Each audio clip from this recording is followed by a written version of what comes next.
حسبنا الله ونعم الوكيل نعم المولى ونعم النصير الحمد لله الذي هدانا لهذا وما كنا لنهتدي لولا أن هدانا الله لقد جاءت رسل ربنا بالحق ثم الصلاة والسلام على النبي الأمي القرشي الهاشمي الأبتهي الخاتم لما سبق والفاتح لمن غلق المعلن الحق بالحق الذي سمي في السماء بأحمد وفي الأرضين بأبي القاسم مصطفى محمد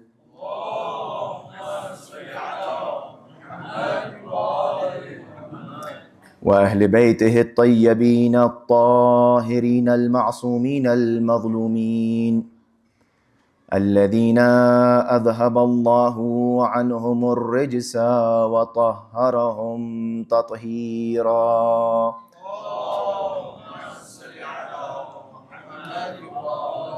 بهم نتولى ومن أعدائهم نتبرأ إلى الله ثم اللعنة الدائمة على أعدائهم أجمعين غاصبي حقوقهم منكري فضائلهم من الآن إلى قيام يوم الدين. قال الله تبارك وتعالى في القرآن المجيد والفرقان الحميد وقوله الحق بسم الله الرحمن الرحيم كلوا من طيبات ما رزقناكم ولا تطغوا فيه فيحل عليكم غضبي ومن يحلل عليه غضبي فقد هوى. صلوات على محمد وآل محمد.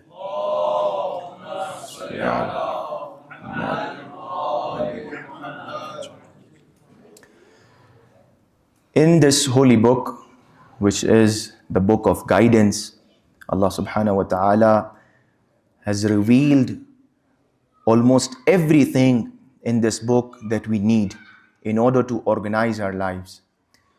Since our discussion is only confined to ethical topics, we will not go into something else. There are so many topics in every ayah that a person can recite. But especially this verse that we are discussing today, and you will know the topic of tonight also, Allah subhanahu wa ta'ala guides us to everything. Any action that a person performs, there is a ruling for it. Every action, we sit, we stand, we talk, we sleep, we walk, we look, we hear. For each and everything, there is a ruling for us.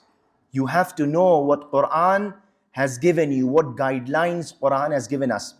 Now, regarding eating, how do we eat? Now, you might be thinking that, Maulana, this is not your field. What are you going to give us about? What are you going to talk about eating? This is something related to a physician or a doctor or a medical science doctor, They will guide us. They will tell us about our diet. No, but this is Quran telling us everything. Some of the actions that we perform, they might seem irrelevant to our deen or our spiritual life, but they have great impact on our spirituality. What you are seeing, what you are smelling, what you are listening to, what you are talking, they might seem to be, apparent and something, worldly, but they have direct effects on our souls. Similarly, what we eat is very important. How we eat is very important. In chapter Taha, verse number 81, Allah subhanahu wa ta'ala says, "Kulu minat tayyibati ma razaqnakum." Eat and consume from those pure and good food that Allah subhanahu wa ta'ala has given you. But there is a condition. وَلَا تَطْغَوْا فِيهِ. But do not overstep, do not exceed, do not overdo something. فَيَحِلَّ عَلَيْكُمْ غَضَبِي. If you do something like that, then you will attract my wrath towards you. Or my wrath will surely fall upon you if you exceed the limits.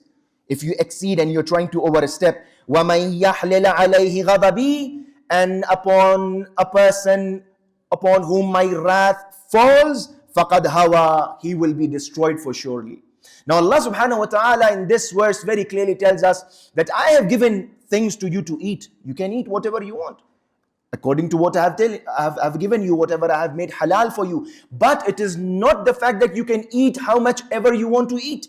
Some of us really exceed in eating. Now you might think that, this is something, irrelevant. No. It's not irrelevant. It's something very relevant to our lives, especially our spiritual life and especially our ethics. Now the amount of riwayat today, I might not have enough time to read out all the narrations, but there are narrations telling us how this overeating will damage our spiritual life. It's going to affect our ethics, our morality, our behavior. وَاشْرَبُوا وَلَا تُسْرِفُوا كُلُوا وَاشْرَبُوا وَلَا تُسْرِفُوا in chapter Araf, verse number 31. Eat and drink whatever you want to eat and drink. وَلَا تُسْرِفُوا, but see, do not exceed. Do not destroy things. Do not waste things. Israf, إِنَّهُ لَا يُحِبُّ الْمُسْرِفِينَ. Allah subhanahu wa ta'ala does not like people who are wasteful. Sometimes, unfortunately, when we talk about israf regarding food, when I say israf in food, what pops up in your mind? Israf, doing israf in food. I'm sure 99% of you will be thinking, throwing away the food, not eating enough, filling your plate more than what you need. This is what you think. But this is one side of the coin. The other side of the coin is israf in eating also means that you eat what you can consume. You eat only according to your diet. Don't fill up your stomach. Don't fill up your bellies. Sometimes, yes, there is israf. We are having, especially this month is, it's a month to control our diet. It's a month to take care of our diet. Have a healthy diet. Have a good diet. Overeating does not mean you are healthy. Overeating sometimes hurts your body, hurts your soul. Now this israf is not always in this manner that you take half of the bread and you leave half of the bread. It is israf. For sure it is israf. For sure it is gунah. For sure it is a sin. I see sometimes people, especially the parents, they have to take care of this issue that if your child is sitting on the sufra, on niyaz, control what he's taking and how he's filling up his plate.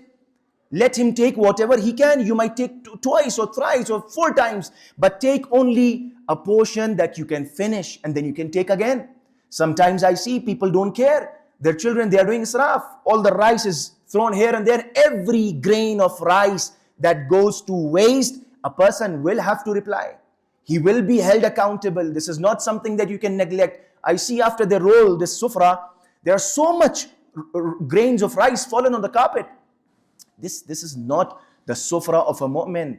I'll read out for you how Amir al-Mu'mineen, he's careful regarding the diet. He's careful regarding israf. Sometimes when there are bottles of water distributed during, majalis or muharram or some other occasion, people drink half of it and throw half of it as if it is nothing.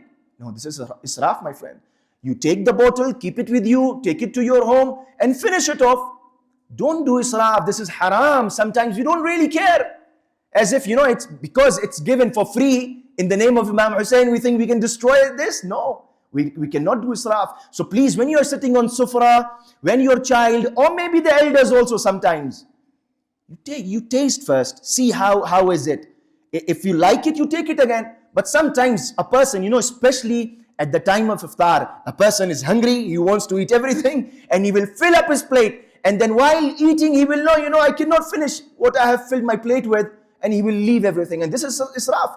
This is one kind of israf. But the other kind of israf is overeating, overfilling up the stomach. That sometimes a person, I've seen people, eating in a way that this is his last meal. He's not going to have a meal after this. Have mercy upon your body, please. This is not the way that Ahlul Bayt ﷺ have taught us. You are having life, you will eat. You can have another sitting of eating. But no, this is shahwat. This is the lust for eating. And a person does not understand. This is something greatly, heavily related to our ethical and spiritual life. Quran tells this. Quran tells, وَلَا تَسْرِفُوا, do not do israf, do not exceed, do not, overstep. And وَلَا تَطْغَوْا, and do not overstep in eating. Overstepping does not mean throwing away food. No. Sometimes it means you are consuming extra, more than you require. There is a narration that Imam says, when to stop eating. Imam says, when you have little bit of hunger left within you, then you stop eating that time. When there is a little bit of hunger left and you think that you can have 2-3 more pieces of bread, bites, then you can leave. Stop over there. Maybe you can have another sitting and another meal. But at that time, in one sitting, don't try to finish everything. You will have another. Now these riwayats that we have are very, very, serious, and they convey a very strong message. So first thing, very important, don't say this is something physical, not related to ethics. No, this is very much related to ethics. The whole concept of fasting is related to ethics. You are fasting, right? You're maintaining your diet, and Ramadan is the best time to control your diet, to control this shahwat, to control this lust of eating. There is a very beautiful letter written by Amir al-Mu'mineen Ali ibn Abi Talib alayhi salatu wassalam. Imam wrote a letter to his governor Uthman bin Hunayf. He was the governor in Basra, and he was invited by one of the wealthy people of elites of that city, and he attended that party and that banquet. It was a very lavish type of a banquet, and when Imam alayhi salatu wasalam came to know about this, Imam did not like it. So Imam wrote a letter to Uthman bin Hunayf. He was the governor appointed by Imam, and Imam was not happy, and Imam said, do you know your Imam cannot afford to eat good food? Do you think Imam, and this is something in our minds, inshallah, maybe if I get time one day, I will, some of our A'imma, they were so modest and they were so down to earth and they were so Kareem and they were so Rahim. People misunderstood them and they thought they are weak. Their karam was so much that people thought they are weak. They don't know. Some of the Sunnis today, they compare Imam Ali with the different rulers and Khulafa, and they say Imam Ali was weak. Imam Ali was not weak. Imam Ali had karam.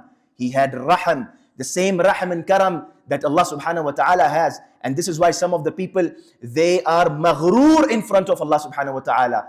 This is what Allah subhanahu wa ta'ala says, Ma gharraka bi rabbikal kareem.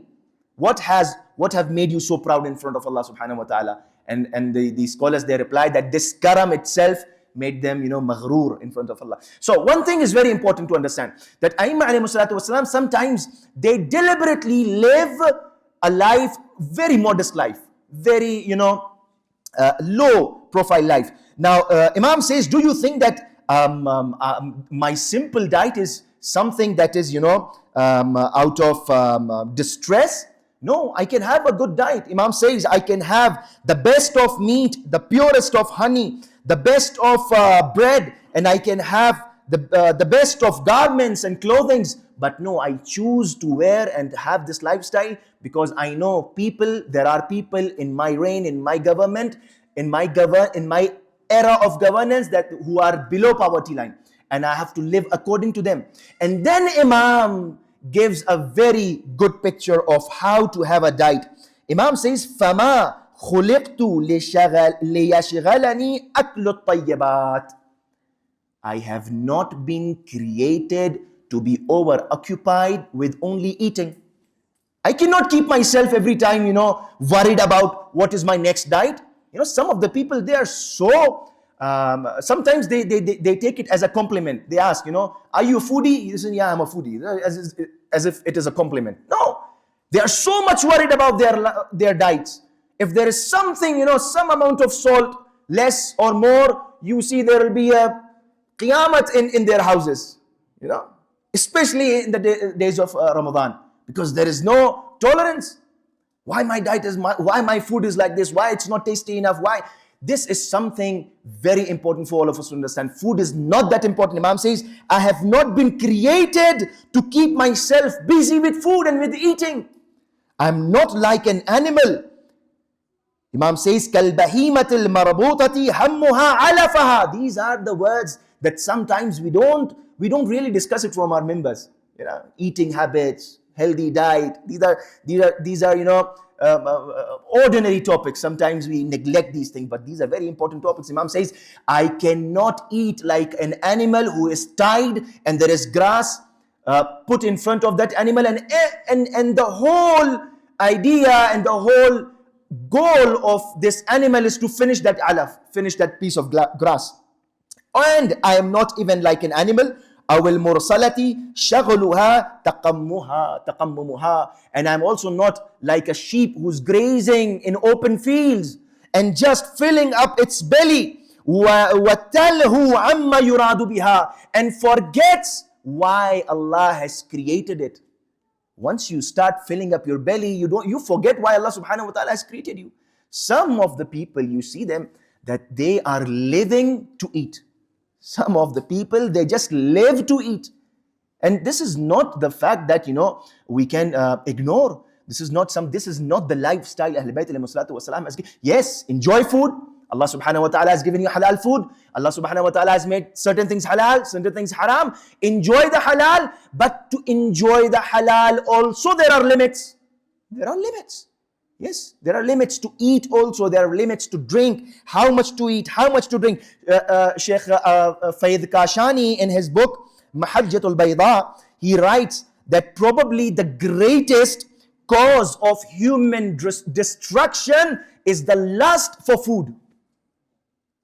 One of the major causes of human destruction spiritually, is the lust for food. And he says this is why, because he says that the first prophet, Hazrat Adam wa Hawa, they were asked to leave the heaven because of this lust of food. They went to eat something that they were asked not to.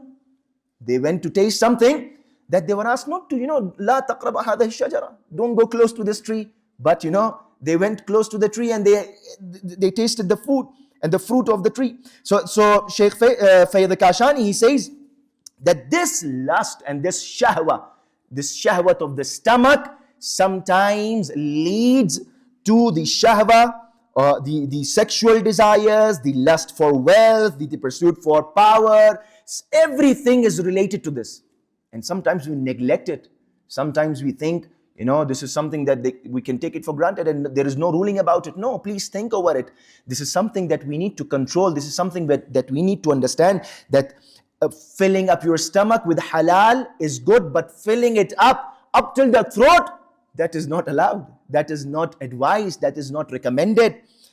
And now let me just read out a few narrations. The Holy Prophet says, Jahidu anfusakum, and this is related to fasting also, one of the virtues of fasting and staying hungry. Jahidu anfusakum bil ju'i wal atash. Fight in the path of Allah with hunger and thirst. فَإِنَّ الْأَجْرَ فِي ذَلِكَ كَأَجْرِ الْمُجَاهِدِ فِي سَبِيلِ اللَّهِ. Because if staying hungry and staying thirsty for the sake of Allah is as if you are fighting in the battlefield for the sake of Allah subhanahu wa ta'ala. You are like a mujahid fi sabilillah. وَإِنَّهُ لَيْسَ مِنْ عَمَلٍ أَحَبُّ إِلَى اللَّهِ تَعَالَى مِنْ جُوعٍ وَعَتَاشٍ. Because in the sight of Allah, there is no amal, there is no action better than staying hungry and staying thirsty for the sake of Allah subhanahu wa ta'ala. These fasting, these siyam, these days that we are spending, we have to understand carefully that what is the purpose. See, Islam gives us a very, very balanced way of life. So there is always a spirituality and there is always a benefit of this worldly affair. You keep your body healthy, you will have a healthy spiritual life. Sometimes we ignore this fact that this body has direct effect and impact on our spiritual lifestyle. And then the Holy Prophet, the companions, one day they asked, Ya Rasulullah, Ayyun nasi afdal? Who is the best person in your sight? Who is the best person in your eyes? So the Holy Prophet replies, Man qalla ta'amuhu wa dhihkuhu wa radha bima yastur bihi awratuhu. The Holy Prophet replies, the best person in my eyes is a person who eats less, laughs less, and is content with the minimum of clothing to cover his body. 3 things. Eat less, laugh less, and is content with the minimum of clothing. Some of our are obsessed with clothing also. It's a different topic, but inshallah, some of us, there was an instance that I will not mention it. Let it go. Some of our, you look at the wardrobes. They are full. They are full of clothes hanging there for years and years. We're not even using it. We don't even want to wear it. Give it away. Give it to the poor people. But no, they are obsessed with having clothes. How many clothes you want to wear? Keep something that you use it. Don't keep something that you do not use it. And it is israf again, to keep something more than what you need, more than what you require. Give it to the people who really need it. Some of our cupboards, they need to be cleaned every year. Now, the Holy Prophet says, eat less and laugh less. This qahqaha, this laughing loudly, is also something against the ethical values. Now the Holy Prophet says, Inna Allah yubahi al-malaika biman qalla ta'amuh. Allah subhanahu wa ta'ala is going to take pride in a person who eats less in front of his angels. How important it is. How important a person who stays hungry, who eats less. Sumu tasahhu. Fast and you will be healthy. Fasting is one of the causes of health. Sometimes people think, if I fast, I'll become weak. No. If you fast, you will become healthy. This is one of the goals and aims of fasting. Unzuru, and then Allah subhanahu wa ta'ala will ask His angels, Unzuru ila abdi ibtalaytuhu bit-ta'ami wash-sharab. Look at my servant. I have tested him with eating and drinking.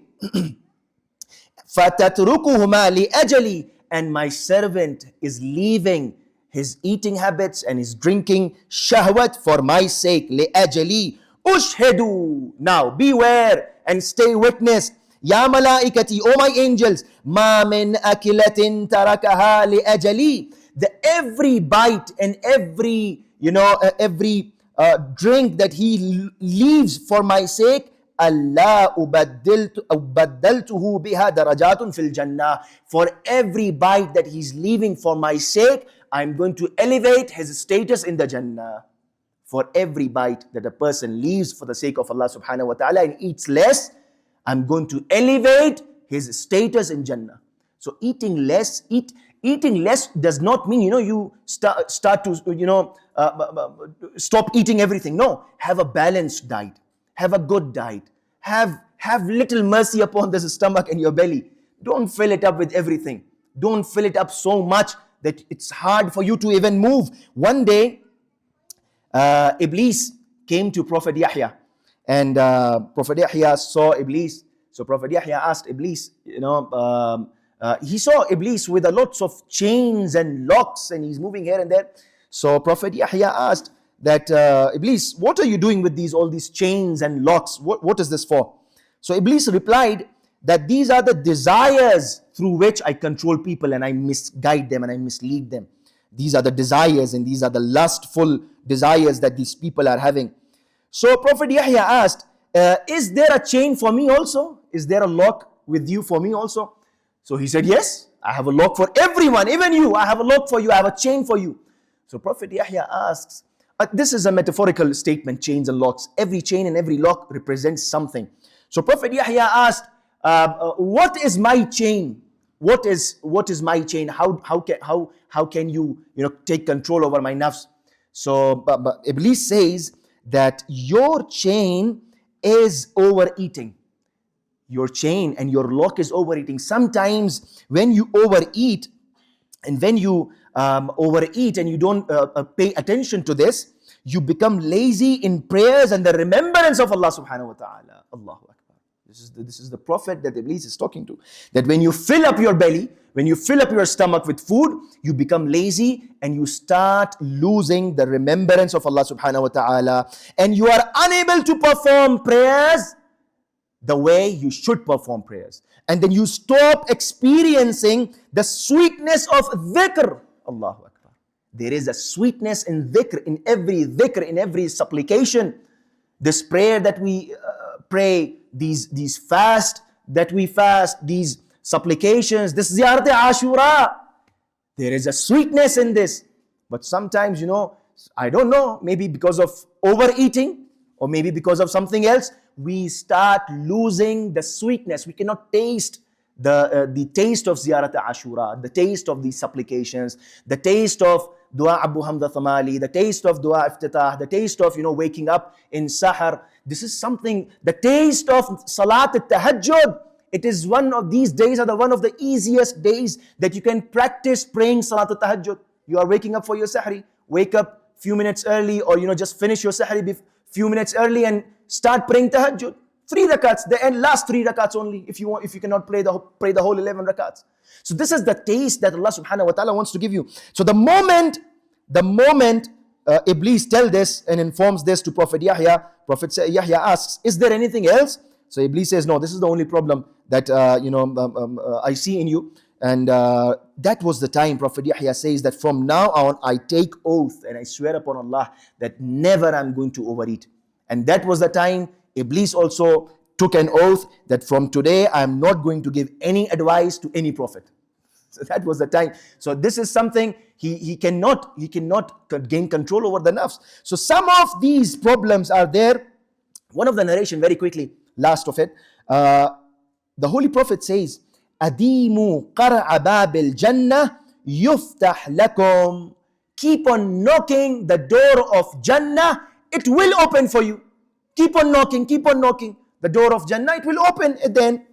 So people asked, the companions, they asked, قُلْتُ وَكَيْفَ نُدِيمُ قَرْعَ بَابِ الْجَنَّةِ. How do we keep on knocking the door of the Jannah? How do we do that, O Holy Prophet? So the Holy Prophet replies, قَالَ بِالْجُوعِ وَالظَّمَأِ. With your hunger and your thirst, keep on knocking the door of Bihisht. Keep on knocking the door of heaven. Keep on knocking the door of Jannah. This is the way that you can enter Jannah. This is the path. This is the gateway that you will enter Jannah. In one of the instances, one day someone came to. It is a story of Kufa at the time of the Khilafat of Amir al-Mu'mineen. Someone came to Imam Hassan, and Imam Hassan's door was always open to anybody. They could come and they could sit down and they could benefit from the sufra of Imam Hassan alayhi salatu wasalam. It's famous. One day someone came and started, he sat down to eat on the table, but all of a sudden he stopped eating. So Imam Hassan was surprised, and Imam Hassan came to him and he asked, why you're not eating, my brother? Don't you like the food? So he says, no, I like the food, but something is disturbing me. He said, what is disturbing you? So he said that I was in the mosque, and after the prayer finished, I saw there was a very poor person. After the prayer, he wanted to open his fast. So he took out a piece of cloth and he opened the piece of cloth, and there was a dry bread and there was a little bit of salt.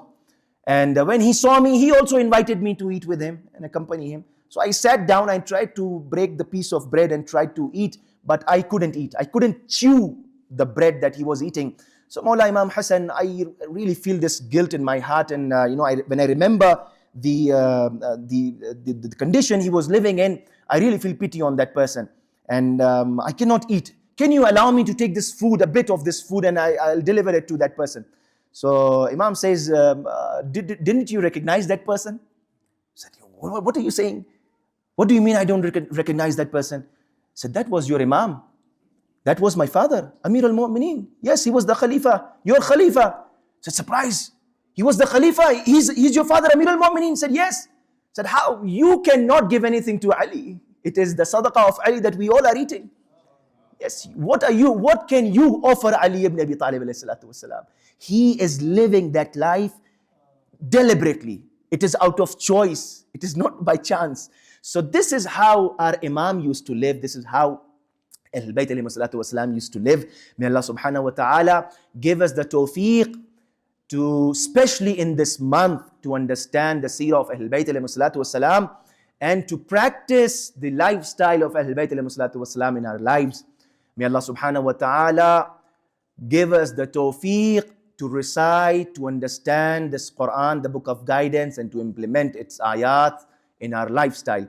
May Allah subhanahu wa ta'ala hasten the reappearance of the Imam of our time, and may Allah subhanahu wa ta'ala count us all amongst the companions of Imam al-Zaman.